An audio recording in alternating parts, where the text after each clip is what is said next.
दुनिया भर के तमाम हालातों को देखते मनुष्य आज बहुत चिंता में है। वह अपने जीवन के विषय में चिंतित है। जिस प्रकार विश्व भर में आक्रमण, संक्रमण, महामारियां, बीमारियां, इन सभी ने मनुष्य के जीवन में उथल पुथल मचा रखी है। मनुष्य अपने जीवन को लेकर चिंता में है। कौन सा क्षण उसके जीवन के अंतिम क्षण हो, यह उसे नहीं पता।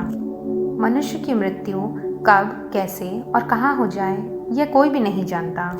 क्या मृत्यु ही वह अंतिम पड़ाव है? अहम सवाल यह उठता है, क्या परमेश्वर ने हमें मरने के लिए बनाया है? और यदि परमेश्वर ने हमें मरने के लिए ही बनाया है, तो परमेश्वर ने हमें बनाया ही क्यों? आइए इस विषय में गंभीरता से विचार करें। आइए इन प्रश्नों के उत्तर हम बाइबल से जानेंगे। बाइबल ऐसा बताती है कि परमेश्वर ने हमें मनुष्य को मरने के लिए नहीं, किंतु अनंत काल के जीवन के लिए बनाया है। कभी ना खत्म होने वाला जीवन। लेकिन मनुष्य के जीवन में पाप की वजह से वह पवित्र परमेश्वर के साथ अनंत काल के लिए नहीं जी सकता, और मृत्यु के पश्चात धर्मी और अधर्मी दोनों के लिए अनंत काल का जीवन है। धर्मी के लिए अनंत काल का जीवन और अधर्मी के लिए अनंत काल का मृत्यु, और अनंत काल की मृत्यु परमेश्वर से अलगाव ही अनंत काल की मृत्यु होती है। लेकिन कृपया यहाँ पे धर्मी का संबंध अच्छे कर्मों से नहीं, लेकिन यीशु मसीह को एकमात्र उद्धारकर्ता करके विश्वास करने से है। बाइबल ऐसा बताती है रोमियो 6:23 में, क्योंकि पाप की मजदूरी तो मृत्यु है, क्योंकि मनुष्य पापी है और वह अपने अच्छे कर्मों से परमेश्वर तक नहीं पहुँच सकता। लेकिन परमेश्वर जिसने मनुष्य को अनंत काल के जीवन के लिए बनाया है, परमेश्वर मनुष्यों से संगति करना चाहते हैं। लेकिन परमेश्वर यीशु मसीह, जो स्वयं परमेश्वर होकर मानव बनकर इस धरती पे आए, ताकि वह मनुष्यों को उस पाप से और उस अनंत काल की मृत्यु से बचाए, और कलवरी क्रूस पे उन सभी पापों का भुगतान करके मनुष्यों को बचाने की अद्भुत योजना तैयार की।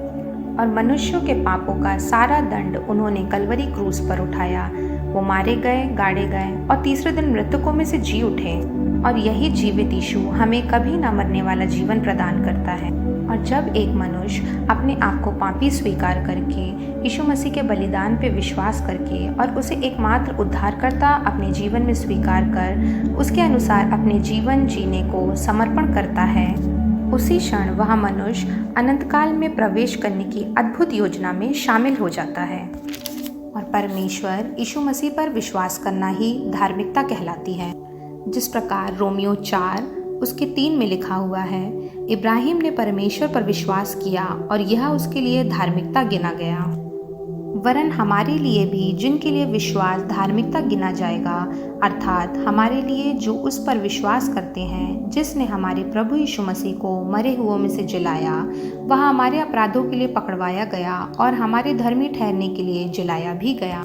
और वचन बताता है, जो यीशु मसीह पर विश्वास करता है अनंत जीवन उसका है, क्योंकि केवल यीशु मसीह ने ही हमारे पापों के लिए वो सारे कार्यों को पूरा किया और हमें अनंत जीवन में प्रवेश करने का वायदा दिया। क्या आप तैयार हैं अनंत जीवन में प्रवेश करने के लिए? यदि हाँ, तो आज ही यीशु मसीह को स्वीकार करें। सबको जय मसीह की।